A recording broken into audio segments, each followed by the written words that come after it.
आज बात करते हैं पाई नेटवर्क के एक बहुत ही दिलचस्प प्लान के बारे में, क्रिप्टो सब्सक्रिप्शन। जी हाँ, एक ऐसा फीचर जो ब्लॉकचेन को इस्तेमाल करने के हमारे तरीके को शायद हमेशा के लिए बदल सकता है। लेकिन पहले चलिए एक सवाल पर सोचते हैं। कभी गौर किया है कि किसी भी मंथली सर्विस के लिए क्रिप्टो करेंसी से पेमेंट करना इतना झंझट भरा क्यों होता है? मतलब हर महीने खुद जाकर पेमेंट करो, जो आज के जमाने में बिल्कुल भी प्रैक्टिकल नहीं लगता, है ना? तो इस पूरी पड़ताल में हम इन कुछ अहम मुद्दों पर नजर डालेंगे। हम शुरू करेंगे सब्सक्रिप्शन की इस पहेली से, फिर समझेंगे कि ब्लॉकचेन में ऐसी क्या दिक्कत है जो इसे मुश्किल बनाती है। उसके बाद हम पाई के स्मार्ट सॉल्यूशन और उसकी तकनीक को खंगालेंगे और आखिर में देखेंगे कि ये भविष्य के लिए क्या नई संभावनाएं खोलता है। देखिए, स्ट्रीमिंग सर्विस से लेकर सॉफ्टवेयर तक सब्सक्रिप्शन मॉडल तो हमारी जिंदगी का हिस्सा बन गया है। हम लगभग हर चीज के लिए ऑटोमेटिक मंथली पेमेंट करते हैं और हम इसकी आदत हो गई है। ये हमारी फाइनेंशियल रूटीन का एक हिस्सा है। तो यहीं पर असली दिक्कत आती है ब्लॉकचेन के साथ। जो चीज वेब 2 में इतनी आसान है, वही क्रिप्टो की दुनिया में एक बहुत बड़ी चुनौती है। ऐसा इसलिए है क्योंकि ब्लॉकचेन का पूरा डिजाइन ही विकेंद्रीकृत और सुरक्षित है, जहां हर लेन देन के लिए आपकी सीधी मंजूरी चाहिए होती है। ऑटोमेटिक पेमेंट का कॉन्सेप्ट इससे आसानी से मेल नहीं खाता। यहाँ पर दोनों मॉडल्स में जमीन आसमान का फर्क दिखता है।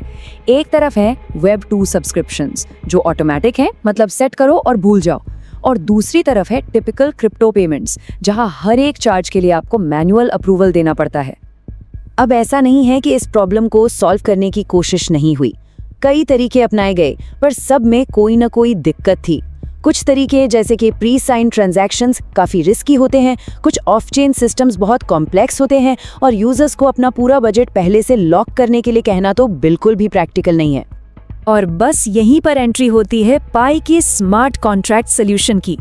ये ब्लॉकचेन पर बार बार होने वाले पेमेंट्स यानी कि रेकरिंग पेमेंट्स के लिए एक बिल्कुल नया और दमदार तरीका पेश करता है, जिसे इन्हीं सब चुनौतियों से निपटने के लिए बनाया गया है। देखिए, इसका लक्ष्य बहुत सीधा और साफ है, लेकिन बहुत पावरफुल भी। रेकरिंग पेमेंट्स को सपोर्ट करना, लेकिन इस तरह कि वॉलेट पर पूरा कंट्रोल बना रहे। कह सकते हैं कि सुविधा और सुरक्षा के बीच एक परफेक्ट बैलेंस बनाना। तो ये सब होता कैसे है? इसका असली जादू छिपा है टोकन अलाउंस के कॉन्सेप्ट में। चलिए करीब से देखते हैं कि पाई कैसे बिना फंड्स लॉक किए सब्सक्रिप्शन को मुमकिन बनाता है। तो ये टोकन अलाउंस है क्या? सीधी भाषा में कहें तो ये एक तरह की परमिशन है जो एक सब्सक्राइबर एक स्मार्ट कॉन्ट्रैक्ट को देता है। परमिशन इस बात की कि वो एक तय समय में एक तय लिमिट तक पैसे निकाल सकता है, लेकिन इसमें फंड्स को पहले से कॉन्ट्रैक्ट को भेजना नहीं पड़ता। सोचिए जैसे आपने एक pre approved spending limit set कर दी हो। ये पूरा प्रोसेस 4 सिंपल स्टेप्स में काम करता है। पहला, सब्सक्राइबर एक बजट को अप्रूव करता है। दूसरा, और ये बहुत ज़रूरी है, फंड्स उनके अपने पर्सनल वॉलेट में ही रहते हैं। तीसरा, जब बिलिंग की तारीख आती है तो मर्चेंट पेमेंट की रिक्वेस्ट करता है। और चौथा, स्मार्ट कॉन्ट्रैक्ट उस परमिशन को वेरीफाई करके सीधे सब्सक्राइबर के वॉलेट से मर्चेंट को पेमेंट ट्रांसफर कर देता है। ठीक है, ये टेक्नोलॉजी तो समझ आ गई, पर सवाल ये है कि इसका पाई इकोसिस्टम में डेवलपर्स और यूजर्स के लिए असल में मतलब क्या है? इससे क्या क्या नए रास्ते खुलते हैं? देखिए, ये पूरा सिस्टम 2 अहम किरदारों को ध्यान में रखकर बनाया गया है, मर्चेंट यानी व्यापारी और सब्सक्राइबर।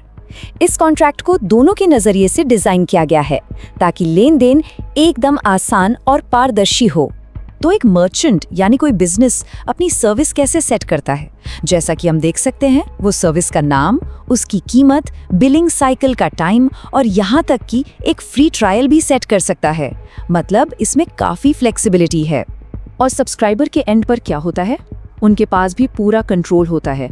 वे अपना वॉलेट एड्रेस, जिस कीमत पर सब्सक्राइब किया था वो, और अगली पेमेंट की तारीख देख सकते हैं। और सबसे जरूरी बात, ऑटो रिन्यू का ऑप्शन उनके हाथ में होता है। आप सोचिए कि इससे क्या क्या हो सकता है। संभावनाएं तो बहुत है। डिजिटल कंटेंट मेंबरशिप से लेकर ई-कॉमर्स के लॉयल्टी प्रोग्राम्स, प्रोडक्टिविटी और एआई टूल्स के सब्सक्रिप्शन, स्ट्रीमिंग सर्विसेज और भी ना जाने क्या क्या इस पर बनाया जा सकता है। तो चलिए अब थोड़ा जूम आउट करते हैं और देखते हैं कि ये इनोवेशन पाई यूटिलिटी के भविष्य के लिए क्या मायने रखता है।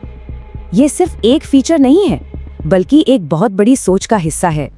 पाई नेटवर्क खुद कहता है और ये बात उनके लक्ष्य को बिल्कुल साफ कर देती है।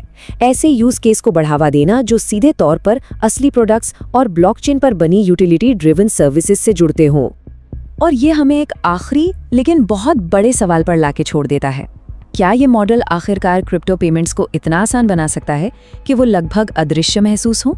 मतलब इतने सहज कि हमें उनके बारे में सोचना ही ना पड़े। ये एक ऐसी संभावना है जो पूरे वेब 3 स्पेस को बदल सकती है।